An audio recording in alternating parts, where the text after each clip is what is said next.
ভিয়েতনামের দুর্গম পাহাড়ি অঞ্চলের শহর ডানাং। পাহাড়ের এই শহরে গাছপালা আর পাথুরে পাহাড় ফুটে বেরিয়েছে তাদের ধর্মীয় দেবতার হাত তুলে ধরেছে ধনুকের মতো বাঁকানো সোনালী রঙের সেতু। পুরো বিশ্বে বিস্ময়ক পাহাড়ের গায়ে তৈরি এই সেতু 490 ফুট দীর্ঘ। সেতুর উপর দিয়ে হাঁটছেন পর্যটক বিলাসী মানুষ। প্রায় 99 বছর আগে সেতুটি নির্মাণ করে ফ্রান্সের একটি সংস্থা। 1919 সালে ভিয়েতনাম শাসনকারী ফরাসিদের হাতে সেতু প্রথম নির্মিত হয়েছিল। নতুন করে চলতি বছর জুনে এর উদ্বোধন করা হয়। স্বর্ণের মতো রং, তাই এর নাম দেওয়া হয় গোল্ডেন ব্রিজ। পর্যটকদের পাহাড় প্রকৃতি একমাত্র মেলাবন্ধনের এই সেতুটি মাত্র 2 মাসের মাধ্যমে সামাজিক যোগাযোগ ছড়িয়ে পড়েছে।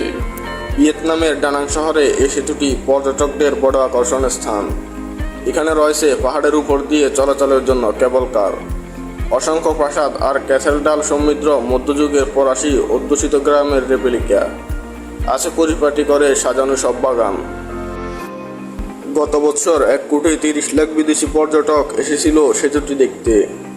বিস্ময়কর স্থাপত্য শৈলীর কারণে সেতু থেকে ডানাং শহরের আগাগোড়া দেখা যায় অনায়াসে। পুরো বিশ্বের মানুষ বর্তমান ভিয়েতনামের জনক হোচিমিনের দেশের এ কাজের জন্য প্রশংসা করছেন। বিশ্বের নানান দেশ থেকে পর্যটকরা সেতু দেখতে ঢুঁ মারছে ভিয়েতনামে। বেশিরভাগই চীনের পর্যটক ছিলেন এই সেতুটি দেখতে।